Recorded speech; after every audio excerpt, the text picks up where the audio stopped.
नमस्कार दोस्तों, हाजिर हूँ आज फिर मैं आपके लिए लेकर एक नई कहानी। तो चलिए बिना किसी देरी के शुरू करते हैं हमारी आज की कहानी। आज हम आपको सुनाएंगे अजब नगर के गजब चोर की कहानी। बहुत समय पहले की बात है। अजबगढ़ नाम का एक राज्य हुआ करता था, जहाँ पर एक भारमल नाम का राजा राज्य किया करता था। राजा भारमल की शक्ति और उनकी सुरक्षा व्यवस्था की चर्चाएं दूर दूर तक फैली हुई थी। राजधानी में सुरक्षा की बड़ी कड़ी व्यवस्था थी और राजधानी के दूर के गांवों से शायद ही कभी कभी कोई छोटी मोटी चोरी की खबर आया करती थी, जिस पर राजा के आदेश अनुसार तुरंत कार्रवाई कर कर चोरों को पकड़ लिया जाता था, ताकि सुरक्षा की अच्छी व्यवस्था बनी रहे। और वहीं राजधानी के दूर के गांव में एक भोला नाम का बड़ा ही चालाक चोर रहता था। वह चोरी इतनी सफाई से करता था कि वह कभी भी किसी की पकड़ में नहीं आता था।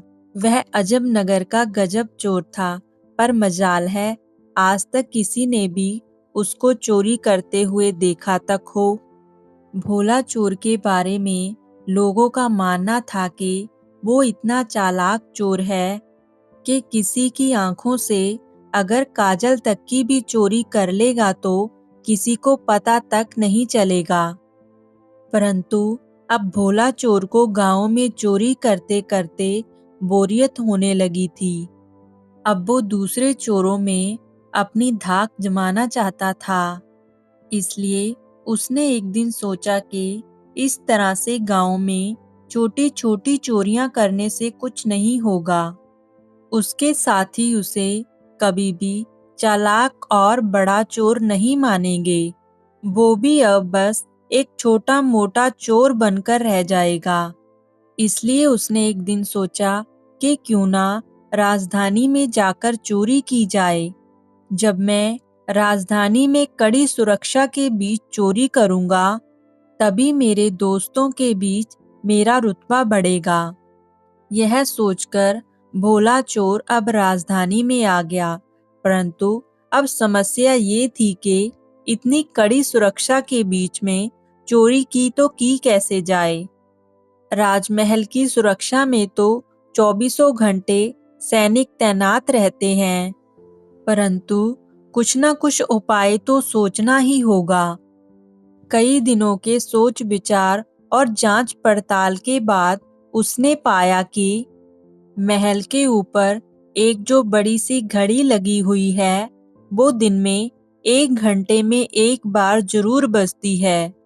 तब भोला चोर के मन में एक विचार आया, तो वो अगले ही रात कुछ कीलें और एक हथौड़ी लेकर राजमहल के दरवाजे के आगे आ पहुंचा। अब जैसे ही घंटी बजती तो वो दीवार पर एक कील ठोक देता। इसमें घंटी की आवाज में हथौड़े की आवाज दब जाती थी और किसी को पता भी नहीं चलता था। इस तरह से भोला चोर ने वहां पर 12 कीलें ठोक दी और उन कीलों के सहारे वह महल में घुस गया और ढेर सारे रुपये, पैसे, हीरे जवाहरात और कीमती मालाएं चोरी कर कर वहां से रफू चक्कर हो गया। अगले दिन जब राजा को चोरी के बारे में पता चला, तो वह आश्चर्यचकित हो गया कि इतनी कड़ी सुरक्षा के बावजूद भी कोई चोर कैसे चोरी कर सकता है। राजा ने तब राजमहल की सुरक्षा में लगे हुए सिपाहियों की संख्या बढ़ाने का आदेश दिया और कहा कि कोई भी व्यक्ति अगर तुम्हें रात को घूमता हुआ दिखाई दे तो उसे चोर समझकर गिरफ्तार कर लिया जाए, ताकि आगे कोई भी चोर चोरी करने में कामयाब ना हो सके। राज दरबार में जब राजा ये ऐलान कर रहा था, तो चोर हुलिया बदलकर वहीं पर खड़ा हुआ था। उसने अपना हुलिया राज दरबार के नौकरों का बनाया हुआ था। जल्दी से उसने बड़ी चालाकी से उन सिपाहियों का पता लगा लिया जिन्हें चोर को पकड़ने के लिए चुना गया था। भोला चोर ने फिर उन सभी सिपाहियों के घरों का पता लगाया और साधु का भेष बनाकर उन सभी के घरों में जा पहुंचा। उन सभी की पत्नियों से मिलने के बाद भोला चोर ने पाया कि सबकी पत्नियां यही चाहती हैं कि उनके ही पति चोर को पकड़ें। इस बात का फायदा उठाते हुए भोला चोर ने उन सभी की पत्नियों से कहा कि तुम्हारे पति पूरी रात चोर की तलाश में घर से बाहर रहेंगे। इस बीच चोर तुम्हारे पति का भेष धारण कर कर घर में घुसने की कोशिश करेगा। चोर बहुत चालाक है, वो जरूर आएगा, भले ही वो तुम्हारे पति की आवाज क्यों ना निकाले, लेकिन तुम उसे अंदर मत आने देना और गरम कोयला उस पर फेंक देना। इससे चोर घायल हो जाएगा और वो पकड़ा जाएगा। पत्नियों ने भी हामी भर दी और वहां दूसरी ओर सिपाही पूरी रात गश्त लगाते रहे और चोर की तलाश करते रहे। अब सुबह के 4 बज गए थे। सभी सिपाही चोर को ढूंढते ढूंढते थक गए थे।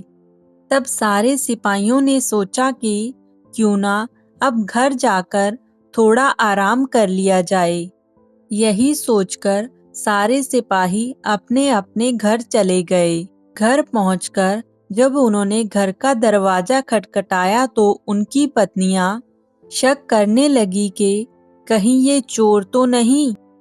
उन्होंने सोचा कि साधु की बात सच हो गई, जरूर ये चोर ही है, जो जरूर भेष बदलकर आया है। यह बात सोचकर सारी पत्नियों ने वो जलता हुआ कोयला सारे सिपाहियों पर फेंक दिया, जिससे कि सारे सिपाही घायल हो गए। उन्हें अस्पताल में भर्ती करवाना पड़ा। दूसरे दिन जब राजा को इस बात का पता चला कि सारे सिपाही घायल हो चुके हैं जिन्हें उन्होंने चोर को पकड़ने के लिए चुना था, तब राजा बहुत चिंतित हो गया और उसने क्रोध में आके कोतवाल को आदेश दिया कि जल्दी से जल्दी उस चोर को पकड़कर मेरे सामने हाजिर किया जाए। तब राजा के आदेश के अनुसार कोतवाल ने शहर में पहरा देना शुरू कर दिया। जब कोतवाल शहर में पहरा दे रहा था तो उसी समय उसने एक युवक को आते हुए देखा। कोतवाल ने उस लड़के से पूछा कि तुम कौन हो और इतनी रात में इस गली में क्या कर रहे हो? तब उस युवक ने कहा कि मैं चोर हूँ। ये सुनकर कोतवाल को यकीन नहीं हुआ। भला इस तरह कोई खुद को चोर कैसे बता सकता है? उसे लगा कि ये युवक उसके साथ मजाक कर रहा है। उसने फिर युवक से गुस्से से पूछा कि तुम कौन हो और इतनी रात में तुम यहाँ पर क्या कर रहे हो? तो फिर से युवक ने उत्तर दिया, मैं चोर हूँ। तो आगे कोतवाल ने कहा कि अगर तुम चोर हो तो चलो, तुम्हें जेल में बंद करने का आदेश मिला है। इस पर युवक जेल जाने को तैयार हो गया। वो युवक कोई और नहीं बल्कि भोला चोर ही था। कोतवाल उसे लेकर एक बड़े दरवाजे वाली जेल में बंद करने के लिए गया। उस जेल को देखकर भोला चोर ने कोतवाल से कहा, साहिब, इस जेल को तो कोई भी खोल सकता है। कोतवाल ने आश्चर्यचकित होकर बोला, इसे खोला जा सकता है? भला इतने मजबूत दरवाजे और इतने मजबूत ताले को कोई कैसे खोल सकता है? तब भोला चोर ने कोतवाल से कहा कि अभी बताई देता हूँ साहिब, आप अंदर तो आइए, मैं आपको बताऊंगा साहिब कि इतने मजबूत ताले को कैसे खोलते हैं। पहले आप इस कमरे के अंदर आ जाइए। कोतवाल ने कहा, हाँ हाँ, मैं भी जानना चाहता हूँ। और यह कहकर कोतवाल कमरे के अंदर आ गया।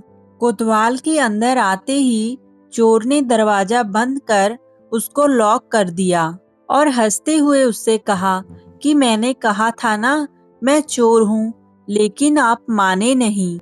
अब कोतवाल पूरी रात जेल में बंद रहा। सुबह किसी तरह सिपाहियों की मदद से वो जेल से बाहर निकला और जब राजा के पास पहुंचकर उसने सारी बातें सुनाई, तो राजा ये सब बातें सुनकर दंग रह गया और वो कहने लगा कि उसके राज्य में इतना चालाक चोर कौन हो सकता है, जिसने सभी को धोखा दे दिया, इतना साहसी और वीर जो राजमहल में घुस गया। यह सब बातें सोचकर राजा बहुत हैरान था और अब उसने खुद ही चोर को पकड़ने का फैसला किया। रात होने पर राजा ने स्वयं ही गश्त देना शुरू कर दिया। इस बीच भोला चोर ने एक साधु का भेष बनाया और एक पेड़ के नीचे धुआं जलाकर बैठ गया। गश्त के दौरान जब राजा इधर उधर चक्कर काट रहा था तो उसने एक पेड़ के नीचे एक साधु को बैठे हुए देखा। तब राजा ने उस साधु से पूछा कि बाबा, आपने इस जगह से किसी अजनबी इंसान को जाते हुए देखा है? तब साधु के भेष में बैठा भोला चोर बोला कि महाराज, मैं ध्यान में लीन था, इसलिए यहाँ से कौन गया और कौन आया, मुझे इसके बारे में कुछ भी पता नहीं चला। इस दौरान राजा के मन में एक विचार आया कि क्यों ना मैं साधु का भेष बनाकर इस पेड़ के नीचे बैठ जाऊं और चुपके से चोर को पकड़ लूं। तब राजा ने ये तय किया कि वो साधु की पोशाक पहनकर इस पेड़ के नीचे बैठेगा और उस चोर को पकड़ेगा और साधु को अपने कपड़े पहना देगा ताकि वो साधु नगर का चक्कर लगा सके। पहले तो भोला चोर इस बात को राजी नहीं हुआ, लेकिन जब राजा ने आदेश दिया तो वो राजी हो गया।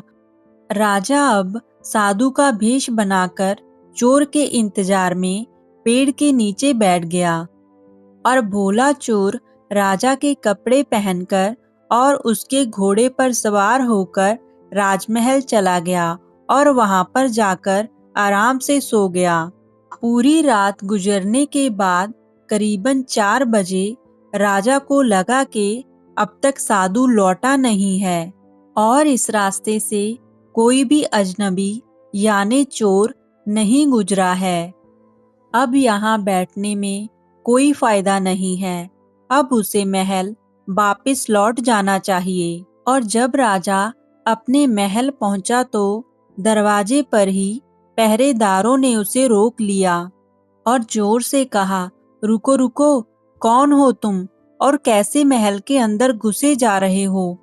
जाओ, दूर जाओ और यहाँ से भाग जाओ, नहीं तो पकड़कर जेल में डाल देंगे।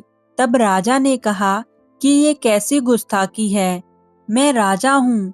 तब पहरेदारों ने कहा कि हमारे राजा तो काफी समय पहले महल में आ चुके हैं, ये साधु के भेष में जरूर कोई बहरूपिया है। ये कहकर पहरेदारों ने राजा को जेल में बंद कर दिया।